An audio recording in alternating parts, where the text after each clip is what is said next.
이제 오늘부터 3주간 사도행전의 긴 여정을 끝내고 예수님의 다시 오심을 기다리는 대림절, 또 대강절이라고 하는 절기를 보내게 됩니다. 이 대림절을 영어로 이제 어드벤트라고 이야기를 하는데, 이 단어는 원래 라틴어 어드벤투스에서 유래한 단어입니다. 뜻이 어떤 뜻이 있냐면 오다라는 뜻이에요. 어딘가의 방향을 향하여서 오고 있다라는 뜻입니다. 그런데 원래 이 말이 언제 사용이 됐었냐면 이 로마 제국 당시에 많은 사람들이 신으로 추앙을 하던 황제를 향해서 사용되던 황제의 어떤 전용의 표현 중에 하나였습니다. 그래서 로마 황제가 다스리고 있는 식민지나 혹은 영토를 방문하게 될 때 His Advent라고 해서 그가 오신다, 황제가 오신다 라는 의미로 사용을 했던 것이죠. 사실 그 당시에는 관용어처럼 굳어버린 표현 중에 하나입니다. 자, 세상에 번영을 가져다 주고 세상에 평화를 가져다 줄 수 있는 존재가 그 당시 많은 사람들이 로마 황제일 것이다라고 굳게 믿고 있었던 시대 속에서 이 땅에 태어날 예수 그리스도, 그 아기 예수님이 진정한 왕이시고 로마의 황제가 평강과 안녕을 가져다 주는 것이 아니라 보잘것없는 마곳간에서 말구유에서 태어난 아기 예수가 진정으로 우리의 왕이심을 고백하는 그 시대에 어떻게 보면 역설적인 선포가 이 대림절 안에 담겨져 있는 의미입니다. 여러분, 이것이 바로 우리가 3주 동안 함께 나눌 성탄, 크리스마스의 본질적인 의미입니다. 우리 안에 하나님이 아닌 다른 것이 우리의 왕이라고 고백되었던 것들, 그것이 우리의 삶에 안정을 가져다 주고 그것이 우리의 삶의 불확실함을 안전함으로 가져다 줄 것이라는 그 우리 안에 수없이 도사려져 있는 로마 황제와 같은 존재 앞에 그의 오심이, 예수님이 우리의 왕이심이 우리의 유일한 소망이시며 그분이 우리의 유일한 희망이 되심을 인정하고 선포하게 되는 이번 12월 한 달이 될 수 있기를 주님의 이름으로 축복합니다. 이번 한 달간 말씀을 나눌 때 우리의 삶에 하나님이 왕이십니다. 왕이신 주님의 임재와 통치가 우리의 삶 가운데 충만하게 임하기를 주님의 이름으로 축복합니다. 자, 오늘 본문은 이사야가 하나님의 선지자로 사역을 하던 시대에 하나님께서 이 이사야 선지자를 통해 이스라엘에게 허락하셨던 말씀의 약속에 관한 내용입니다. 자, 오늘 본문 1절 말씀을 다시 한번 같이 읽어보도록 하겠습니다. 그러나 고통을 겪고 있는 사람들에게 어둠은 이제 사라졌다. 전에는 그가 스불론 땅과 납달리 땅이 모욕을 당하도록 내버려 두셨지만 이후로는 바닷길과 요단강 저편의 땅과 이방 사람들이 사는 갈릴리를 영광스럽게 하셨다. 자, 이 1절의 내용을 좀 우리가 잘 이해하기 위해서 이 당시의 시대적인 맥락을 우리가 좀 이해할 필요가 있습니다. 이사야 첫 번째 장의 첫 번째 구절, 1장 1절을 보시면 이 시대가 어떤 시대였는지를 한 구절로 이야기를 해주는데 그 시대가 어떤 시대였는가 하면 바로 남유다 왕이었던 우시야, 요담, 아하스, 히스기야 시대였습니다. 이사야가 선지자로 활동했던 시대가 총 4명의 왕이 지나갔던 시대였는데 우시야, 요담, 아하스, 히스기야 왕의 시대였죠. 4명의 왕이 바뀐다라고 하면 여러분 자연스럽게 엄청난 많은 일들이 시대적으로 역사적으로 일어났겠구나라고 생각을 할 수 있겠는데요. 가장 중요한 사건을 하나를 꼽으라고 하면 이 시기에 어떤 일이 일어났는가? 바로 북이스라엘이 아수르에 멸망하는 일이 일어납니다. 구체적인 시기로는 남유다 왕의 아하스의 왕의 시대에 그 일이 일어나게 됐던 것이죠. 자, 문제는 무엇이냐면 이 일이 북이스라엘에서 일어난 일이지만 남유다도 이 영향으로부터 자유로울 수가 없었다라는 거예요. 자, 남유다와 북이스라엘은 완전히 붙어 있었던 나라입니다. 원래는 하나였는데 분리됐던 것이죠. 자, 그래서 북이스라엘이 멸망하는 것을 바라보면서 그들 마음 가운데 늘 어떤 생각이 있는가? 우리도 언젠가 저렇게 될지도 모른다. 우리도 제국의 침략을 받아서 북이스라엘과 같은 상황을 우리도 마주하게 될 수도 있다라는 그 위기의식이 늘 남유다에 있었던 거죠. 자, 1절의 앞부분을 보시면 두 지명이 언급이 되고 있는데 스불론과 납달리라고 하는 지명이 나옵니다. 이 지역이 어딘가 하면 북이스라엘 지역 중에서도 가장 북쪽에 위치한 지역이 스불론과 납달리였어요. 자, 이 북이스라엘을 쳤던 아수르는 북이스라엘보다 더 북쪽에 있었던, 그러니까 쉽게 말하면 아수르가 처음 북이스라엘을 침공했을 때 가장 먼저 발 디디게 되는 지역이 어디냐면 이 스불론과 납달리 지역이었던 거예요. 그러니까 아수르가 남하에서 침략을 감행했을 때 그 침략의 공격, 그 전쟁의 불안과 그 공포를 가장 먼저 마주하게 되는 북이스라엘의 지역이 어디였는가 하면 스불론과 납달리 지역이었던 거예요. 그래서 실제로 아수르가 이 두 지역을 먼저 점령하면서 이곳에 있었던 사람들, 이곳에 거주하던 사람들을 아수르로 강제 이주시키는 정책을 펴게 됩니다. 그러니까 그들의 생각 가운데는 우리는 전쟁에 나도 가장 먼저 죽을 수 있구나. 늘 그들의 마음 가운데는 북이스라엘의 권력으로부터 우리 땅은 보호받지 못할 수도 있겠구나. 소외된 곳이구나라는 생각을 늘 하면서 살았던 것이죠. 자, 1절 끝에 갈릴리라는 지역도 크게 다르지 않았습니다. 이 갈릴리는 호수를 중심으로 한 이 호수의 주변부의 지역이었는데 이 지역이 굉장히 유명한 무역의 경로였어요. 그런데 또 한편으로는 이 지역이 이방 민족이 침략해가는 침투의 경로였습니다. 그러니까 늘 이런 불안 가운데 있었던 지역들인 거죠. 특히나 아수르가 북이스라엘을 점령하고 나서 민족 간의 혼합 정책을 펼칩니다. 자기의 아수르 사람들을 이쪽에 다 이주를 시키는 거예요. 그러니까 이 지역은 불안하기도 하고 또 동시에 민족이 가지고 있는 어떤 영적인 혈통의 순수성을 지키기가 너무도 어려운 그런 지역이 되어버린 거예요. 그래서 여러분 1절에 보시면 이방 사람들이 사는 갈릴리라는 표현이 나오죠. 오늘 본문에 이방 사람들이 사는 갈릴리라는 표현이 그냥 붙여진 이름이 아니에요. 쉽게 말하면 지금 아무도 소망을 꿈꿀 수 없는 것이고 그 누구도 이곳을 바라보면 절망밖에는 이야기할 것이 없는 시대에 하나님의 말씀이 임한 거예요. 자, 그 말씀이 어떤 말씀이었는가? 2절과 3절의 말씀이죠. 2절과 3절 말씀을 함께 읽어보겠습니다. 어둠 속에서 걷던 백성이 큰 빛을 보았고 죽음의 그림자가 드리운 땅에 사는 사람들 위에 빛이 비쳤다. 주께서 이 백성을 번성케 하셨고 기쁨을 키워주셨습니다. 사람들이 추수할 때 기뻐하고 전리품을 나눌 때 즐거워하듯이 그들이 주 앞에서 기뻐합니다. 이 납달리와 스불론과 갈릴리를 향한 하나님의 약속의 말씀이 무엇이었는가 하면 어둠 속에 있었던 백성들이 큰 빛을 보았다. 죽음의 그림자가 드리운 땅에 사는 사람들 위에 빛이 비추었다. 여러분 이 말씀이 이사야 선지자를 통하여서 납달리와 스불론 땅 그리고 갈릴리로 대표되는 이스라엘을 향해 선포된 하나님의 말씀이었어요. 제가 2절과 3절을 곰곰이 묵상하면서 제 안에 풀리지 않은 한 가지 물음이 있었습니다. 그게 무엇이었는가 하면 말씀이 임하는 것까지 너무 좋다. 그런데 지금 이 현실은 아무것도 변한 것이 없는 상황이 아닌가. 분명히 약속의 말씀이라고는 저도 믿고 그것에 의심이 없지만 지금 이 현실의 말은 그 말씀이 임하는 순간에서만큼은 변한 것이 아무것도 없지 않는가. 어둠 속에서 걷던 백성이 큰 빛을 보았다라고 얘기하지만 현실을 보면 변한 게 없어요. 죽음의 그림자가 드리운 땅에 사는 사람들을 위해 빛이 비추었다라고 말씀이 임하였지만 현실은 어떤가 하면 정말 그래? 라는 그 물음표가 가시지 않는 현실이 여전히 있었다라는 거예요. 심지어 변하지 않는 현실뿐만 아니라 눈앞에 어떤 일이 벌어졌어요? 북이스라엘이 멸망하고 있는 거예요.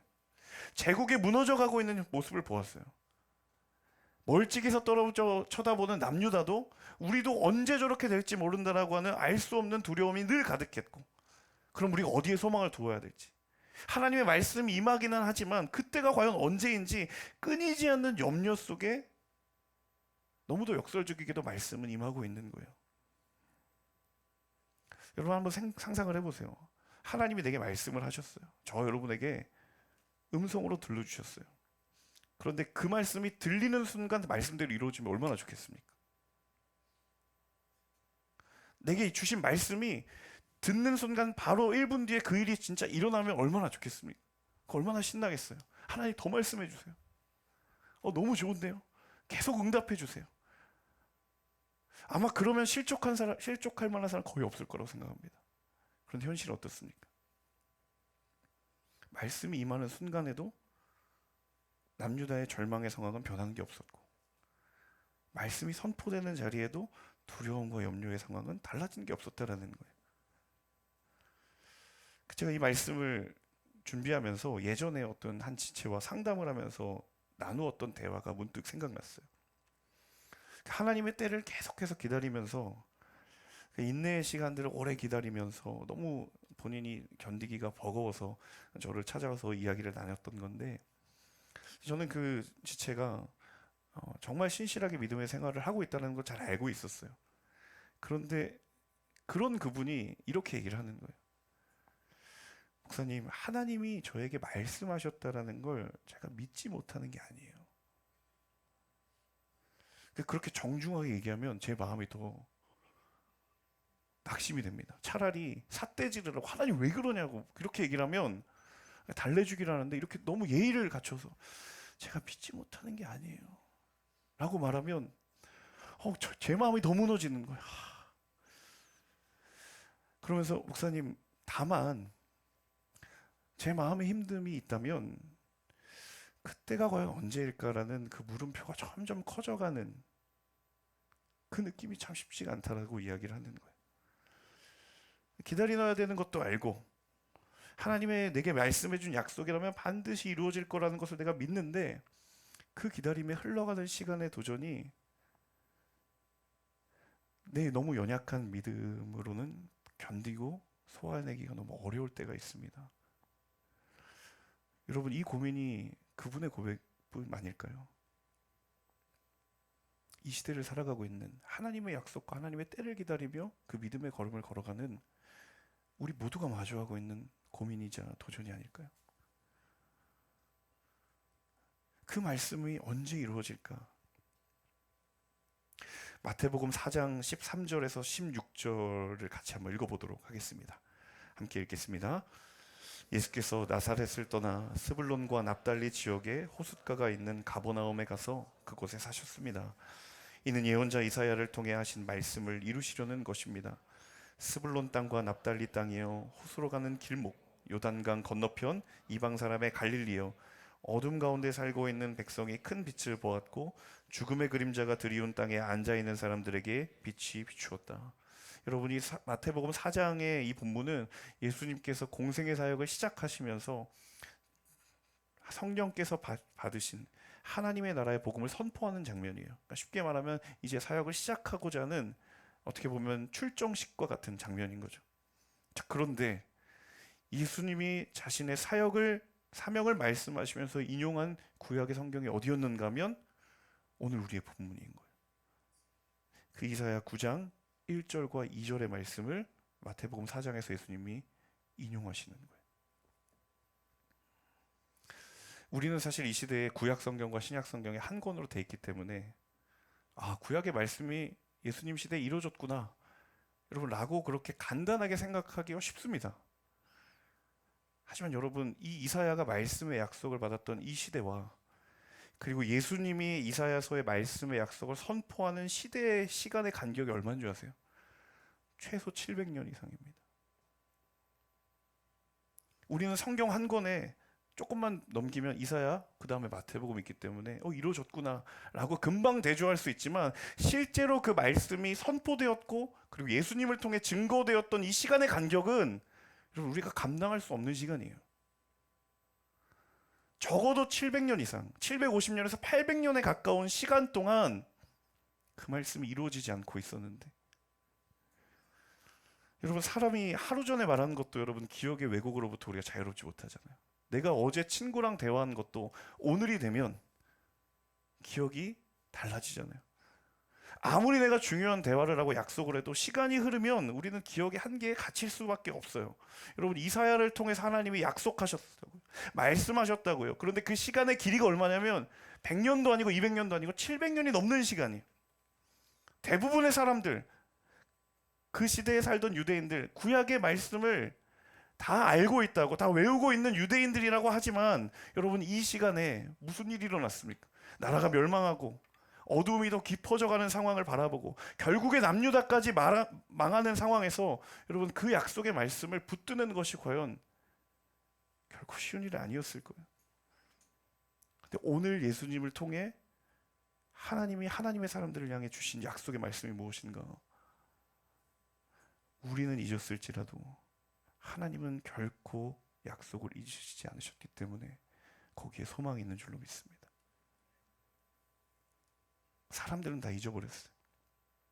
이사야 시대에 하나님께서 한 아기를 통해 이 땅을 다시 회복시키겠다라고 하시는, 우리의 모든 삶의 문제들을 해결하시기 위해 그 한 아이를 통하여 그 일을 시작하시겠다라고 하는 그 말씀을 모두가 다 잊어버렸는데 하나님은 그 일을 잊지 않으셨어요. 여러분, 여기에 소망이 있는 줄로 믿습니다.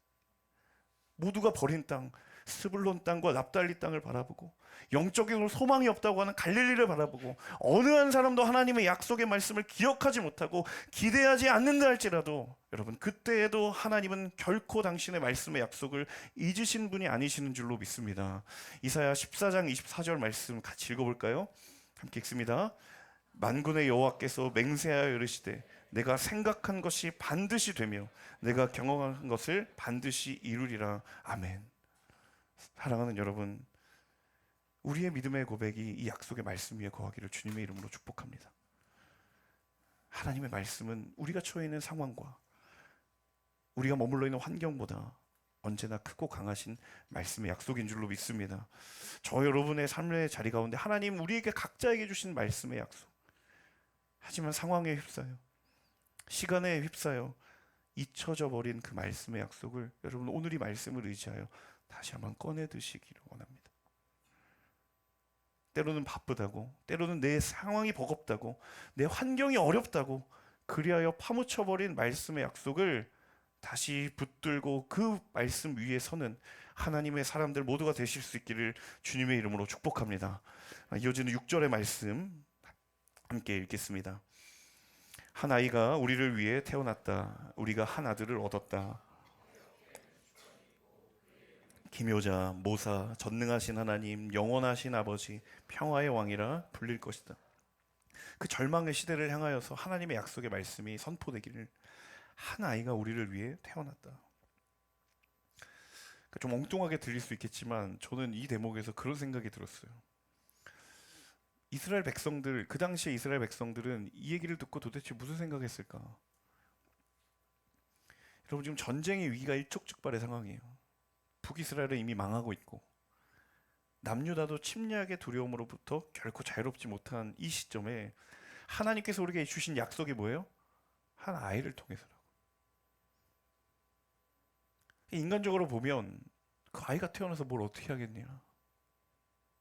지금 이 시점에는, 이 상황은 국력이 더 필요하거나 아니면 하나님이 정말 전쟁에 개입하시거나 뭐 이런 류의 일이 일어나야 이 상황에 뭔가 반전이 일어날 것 아닌가. 근데 그 아이가 태어나서 뭘 어떻게, 무엇이 변하겠는가? 그런 물음이 제 안에 있는 거예요. 분명히 하나님의 말씀이라고 하지만 사람의 눈에 보기엔 그건 너무도 보잘것없고 주목하지 못할 만한 약속인 거예요. 그런데 여러분, 그게 바로 하나님이 일하신 방식이 아니었습니까? 언제나 하나님의 사건, 하나님의 기적이 일어나는 현장에 하나님의 일하는 방식이 바로 이와 같지 않았는가? 여러분, 여리고성을 함락시키는 그 전쟁의 상황에서 사람들은 무기와 군대를 동원해야 그 상황이 해결될 것이라고 생각했지만 하나님의 방법은 무엇이었습니까? 말씀을 따라 순종하며 그 성을 돌아라. 골리앗과의 전쟁에서 골리앗을 쓰러뜨릴 수 있는 방법이 다른 사람들은 강력한 힘에 있다고, 더 강력한 군대가 모여야 한다고 생각했지만 하나님의 방법은 무엇이었습니까? 나를 의지한 다윗의 물맷돌 하나면 충분하다. 아무도 스불론과 납달리 땅은 거긴 소망 없다. 아무도 갈릴리에서는 선지자가 나올 리가 없다라고 하는, 갈릴리의 회복이 임하리라 아무도 그렇게 생각하는 사람이 없었어요. 여러분, 심지어 회복이 임한다고 해도 이런 한 아이를 통해 도저히 어울릴 수 없을 것 같은 방법은 적어도 아닐 거라고 대다수의 사람들이 생각했을 것이죠. 그런데 하나님은 하나님의 방법대로 그 일을 이루시는 분이신 줄로 믿습니다. 그리고 그 계획과 그 방법의 중심에 있는 예수의 이름, 기묘자 모사, 전능하신 하나님, 영원하신 아버지, 평화의 왕. 여러분, 그 이름에 능력이 있고 그 이름에 소망이 있고 그 이름의 승리가 임할 줄로 믿습니다. 사랑하는 여러분, 주님의 이름이 우리의 삶에 놀라운 지혜가 되기를 간절히 원합니다. 내가 갈 바를 알지 못할 때, 내 믿음의 걸음이 어디로 가야 될지 방향을 잃었을 때 주의 이름이 내게 기묘자 모사가 되게 하여 주옵소서. 가장 원더풀 카운셀러가 되게 하여 주시옵소서. 놀라운 지혜의 근원으로 내게 임하여 주시옵소서. 하나님, 주의 이름이 나의 삶에 전능하신 주님으로, 영원하신 주님으로, 평화의 주님으로 선포되게 하여 주시옵소서. 하나님, 그 이름을 경험하는 하나님의 자녀된 저 여러분 모두가 될 수 있기를 주님의 이름으로 축복합니다. 우리 마지막 7절 말씀 함께 읽겠습니다. 그분의 넘치는 주권과 평화는 다윗의 보좌와 그의 왕국 위에 끝없이 펼쳐질 것이다. 지금부터 영원히 공평과 정의로 그것을 견고히 세우실 것이다. 만군의 여호와의 열정이 이것을 이루실 것이다. 그 모든 일이 일어나는 그 한가운데 있는 그 능력의 근원, 여호와의 열정. 하나님의 계획이 도대체 어떻게 현실이 되는가? 그 능력의 근원이 어떻게 어디에 있는가에 대한 하나님의 대답이 무엇인가 하면 나의 열정에 있다. 여러분, 이 표현이 개역개정 성경에서는 하나님의 여호와의 열심이라고 표현되어 있는데요, 이 열심의 원래 언어적 의미가 무엇인가 하면 바로 질투입니다. 질투예요. 하나님의 열정과 열심의 그 근원에 존재하는 게 무엇이냐면 질투라는 거예요. 출애굽기와 신명기를 보면 하나님이 자신을 이야기할 때 뭐라고 얘기하세요? 나는 질투하는 하나님이다. 자, 그럼 이 질투의 본질이 뭘까? 우리 아가서 8장 6절 7절을 같이 읽어보도록 하겠습니다. 시작. 사랑은 죽은 만큼이나 강하고 질투는 무덤만큼이나 잔인해 불꽃처럼 거세게 타오릅니다. 많은 물도 그 사랑의 불을 끌 수 없으며 홍수도 그것을 덮어 끌 수 없습니다. 누군가 자기 모든 재산을 다 주고 사랑과 바꾸려 한다면 그는 웃음거리가 될 것입니다. 그 질투의 본질이 무엇이냐면 사랑이에요. 여러분, 한 남자와 한 여자가 사랑에 빠지는 순간 그 사랑의 가장 중요한 속성이 무엇인지 아세요? 배타성입니다. 나는 너만을 사랑하는 것, 그리고 너는 나만을 사랑하는 것이 약속되는 것이 사랑의 핵심이에요. 만약에 나에게만 향하여 할 사랑이 다른 사람에게 나누어진다고 느껴질 때 우리가 경험하는 게 무엇입니까? 잘 모르시겠어요? 무엇입니까? 질투입니다. 여러분, 생각해 보세요. 그렇게 질투하는 사람에게 야, 너는 왜 그렇게 이기적이냐? 누가 그렇게 얘기합니까? 하나님이 이 세상을 어떻게 사랑하시는가? 다른 것을 다 포기하고 오직 이 세상만을 사랑하기 위해 하나님 작정하셨어요. 하나님이 우리를 어떻게 사랑하시는가? 다른 것을 다 버려두고 오직 나를 사랑하기 위하여 한 아이를 우리에게 주신 것이 하나님의 마음이에요. 그것이 하나님의 열정이고, 그 열정에 담겨져 있는 뿌리에 질투하시는 하나님, 나만을 사랑하시겠다라고, 이 세상을 사랑하심으로 구원하시겠다라고 말씀하신 절망의 자리에 있는 이스라엘을 향하여 하나님이 하신 약속이 뭐냐면 내가 너만을 사랑하겠다. 이해할 수 없는 사랑이에요. 너는 나를 버릴지라도 나는 너만을 사랑하겠다. 오늘 우리의 삶의 한숨과 두려움의 자리를 향해 하나님 우리에게 주신 약속이 무엇인가? 내가 너를 사랑하기 위해 모든 것을 다 버리겠다. 여러분, 이게 성탄의 본질이에요. 그 사랑의 가장 확증이신 예수 그리스도를 기다리는 그 시기를 우리는 맞이하였습니다. 하나님, 나도 주를 향한 사랑의 고백으로 충만하게 하여 주시옵소서. 주님 사랑하는 것만이 아니라 하나님만 사랑하는 고백으로 다시 한번 새롭게 하여 주시옵소서. 하나님, 그렇게 꺼지지 않는 열정으로 나를 사랑하셨다면 이제 나도 주를 향하여, 하나님을 향해 온 마음과 온 시선을 주께 고정할 수 있는 그 믿음의 작은 고백이 회복되게 하여 주시옵소서. 여러분, 이게 하나님의 마음이고 하나님의 열정인 줄로 믿습니다. 오늘 이 시간 함께 찬양하고 기도하기를 원하는데요, 이 찬양의 고백이 제 마음에 강하게 와닿았습니다. 하나님의 사랑을 사모하는 자, 하나님의 평안을 바라보는 자, 당신의 모든 질투하심과 열정과 열심을 다 우리에게 쏟아부으시며 너를 사랑하기로 작정하신 그 너의 주님의 그 사랑을 우리가 다시 한번 품기를 원합니다. 이 찬양의 고백을 주께 올려드리며 함께 찬양하고 기도하겠습니다. 하나님의 사랑을 사모하는 자, 하나님의 평안을 바라보는 자, 너의 모든 것 창조하신 우리 주님이 너를 얼마나 사랑하시는지 하나님께 찬양과 경배하는 자, 하나님의 선하심을 닮아가는 자, 너의 모든 것 창조하신 우리 주님이 너를 자녀 삼으셨네.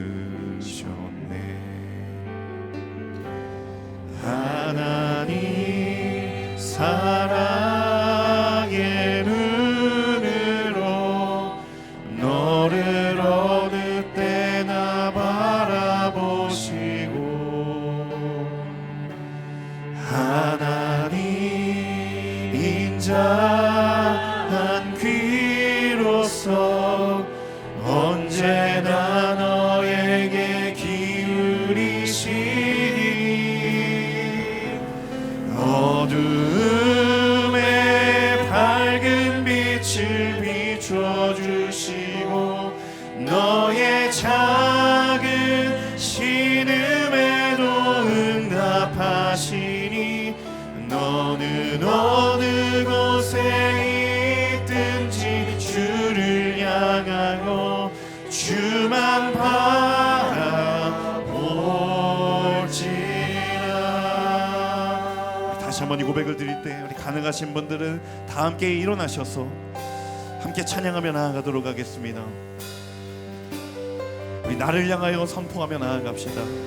하나님의 사랑을 사모하는 자, 하나님의 평안을 바라보 나의 모든 것 창조하신 나의 모든 것 창조하신 여러분은 여러분의 심령을 향하여 나를 얼마나 사랑하시는지 아멘.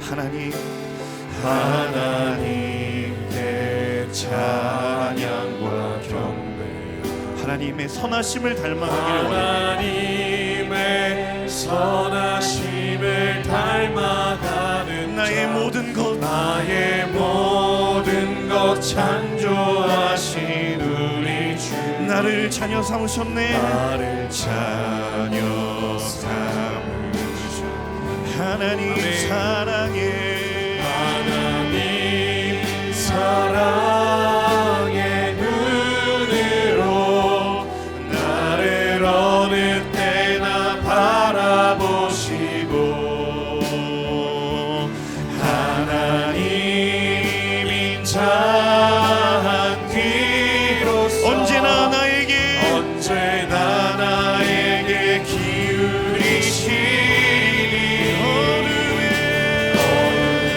어둠에 밝은 빛을 비추어 나의 작은 신음에도 응답하시는 나의 작은 신음에도 응답하시니 내 영혼아 주를 바라볼지어다. 나는 어느 곳에 있든지 주를 향하고 주만 바라볼 하나님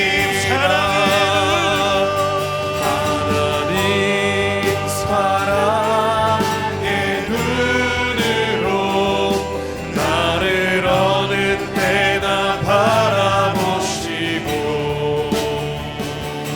하나님 인자한 귀로서 나를 언제나 나에게 기울이시니 어둠에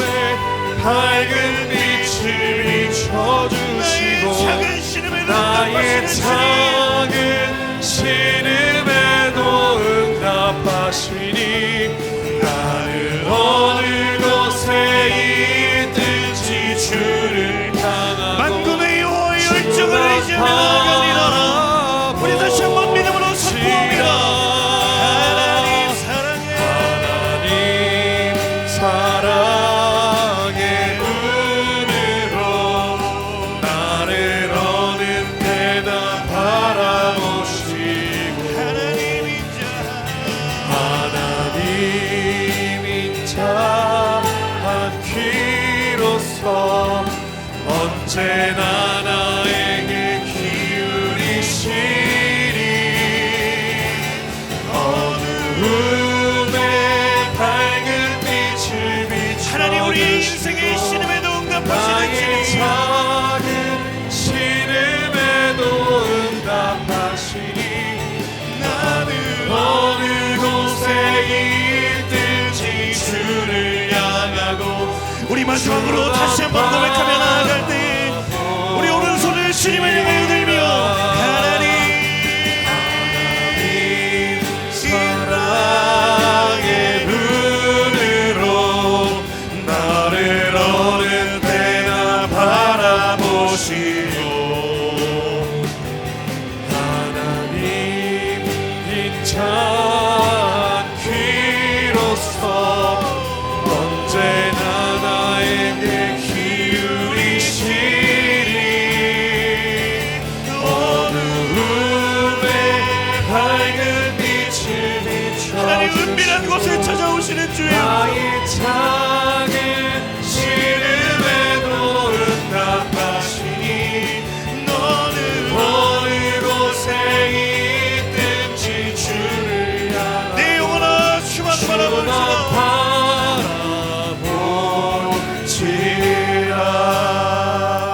함께 이 시간 약속의 말씀을 의지하며 기도할 때 하나님 절망밖에는 찾을 것이 없는 현실의 상황 가운데에 하나님 말씀하십니다. 내 영혼아 만군의 여호와의 열정이 이를 이룰 것이다 라고 말씀하십니다. 하나님 우리가 약속의 말씀을 의지하며 우리의 삶을 바라볼 때에 우리의 눈에 보이는 상황 너머에 계신 하나님을 바라보는 믿음의 눈을 열어주시옵소서.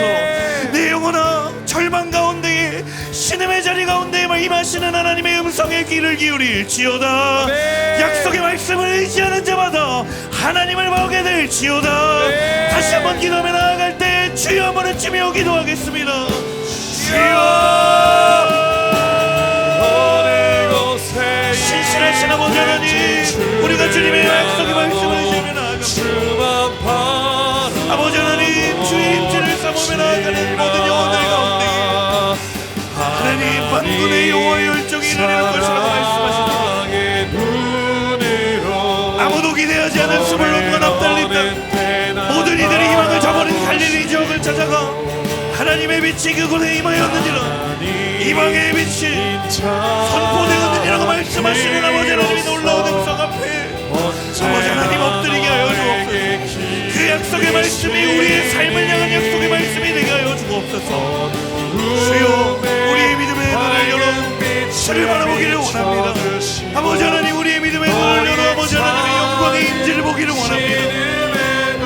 낙심한 영혼 가운데 있는 자들에게 찾아오시는 아버지 하나님, 낭망한 자리 가운데 찾아오시는 아버지 하나님, 누구도 희망을 꿈꾸지 못하고 절망 가운데 있는 자들에게 아버지 하나님 말씀으로 역사하여 주옵소서. 성령으로 아버지 하나님 기름 부어주시옵소서. 약속의 말씀으로 임하여 주시옵소서. 주의 약속을 붙드는 모든 영혼들 가운데 하나님 영혼의 소생과 진리의 복이 일어나는 놀라운 은혜의 역사를 허락하여 주시기를 간절히 원합니다. 하나님 인찬 귀로서 언제나 성령 하나님 그 일을 이루신 주님의 이름을 찬양하며 나아가오니 주의 역사하여 주시고 아버지 하나님 기름 부어주옵소서. 하나님 소망을 꿈꿀 수 없는 나의 믿음의 손을 열어 아버지 하나님의 일하심을 바라보게 하여 주시고 감당할 수 없는 상황의 흔들림 가운데 있는 자들 가운데 자유를 선포하시는 아버지 하나님의 약속의 말씀을 의지하며 나아가는 하나님의 사람들이 될 수 있도록 인도하여 주옵소서. 주만 바라보여 주옵소서. 우리 다시 한번 기도하며 나아갈 때, 하나님, 소망이 없는 인생 가운데에 아기 예수의 기쁜 소식이 참으로 우리에게 복된 소식이 되기를 간절히 원합니다. 하나님, 우리의 인간의 시선에는 여전히 하나님의 약속을 향한 의심의 시선을 거둘 길이 없습니다. 그 시대에 많은 사람들이 한 아기가 무엇을 할 수 있겠느냐라고 마음에 반신반의했던 그 마음이 곧 우리의 마음입니다. 하지만 하나님, 우리가 그것보다도 명확한 하나님의 약속, 그 모든 것을 뛰어넘어 변화시키는 하나님의 말씀의 능력을 우리가 믿습니다.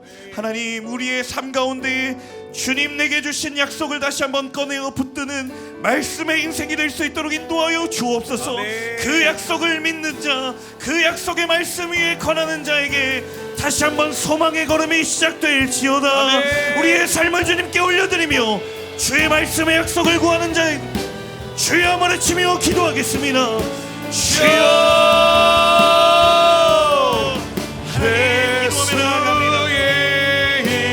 주의 능력의 약속의 말씀을 의지하며 나아가는 모든 이들 가운데 아버지 하나님 기도하며 나아갑니다. 하나님, 각 사람의 삶의 자리 가운데 주셨던 하나님의 때로는 시간의 흐름 가운데, 때로는 약속의 말씀을 잊어버린 우리의 삶의 연약함 가운데 주님 말씀의 약속을 다시 한번 꺼내어 주님 앞에 드리기를 원합니다. 주여, 우리 가운데 임재하여 주옵소서. 아버지 하나님, 우리의 삶 가운데 주의 약속으로 다시 한번 충만하게 임하는 역사가 있게 하여 주옵소서. 아버지 하나님, 그 말씀 의지하며 나아가는 모든 이들의 가운데 함께하여 주시기를 간절히 원하오니, 오 신실하신 주님, 그 약속의 말씀을 의지하며 나아가는 모든 인생들 가다 아버지 하나님의 놀라운 이름이 선포되는 여러 역사가 시작되게 하여 주옵소서. 절망의 자리 가운데 있는 이들이 있습니다. 소망을 꺾을 수 없는 자들의 낙심한 영혼들을 위로하여 주시는 아버지, 주의 놀라운 은혜와 하나님의 역사를 기억하며 나아가는 거룩한 아버지 하나님의 사람들이 될 수 있도록 성령 하나님 함께하여 주시고 인도하여 주옵소서. 하나님, 주의 말씀에 신실하심을 고백합니다. 주님 인도하여 주시옵소서. 하나님이 역사하여 주시옵소서.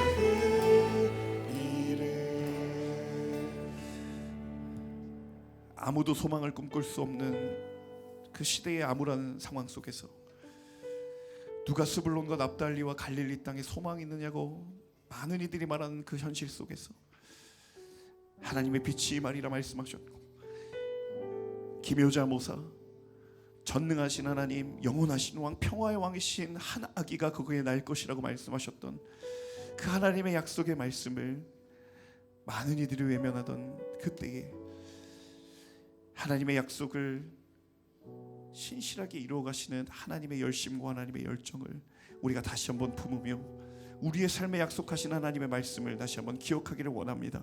주여, 말씀이 없었던 것이 아니라 분명 하나님 각 사람에게 말씀하셨고 그 말씀에 약속을 허락하셨을진데, 주여, 때로는 시간의 한계와 또 우리를 둘러싸고 있는 수많은 분주한 상황들이 하나님을 향한 우리의 시선을 가리울 때가 있습니다.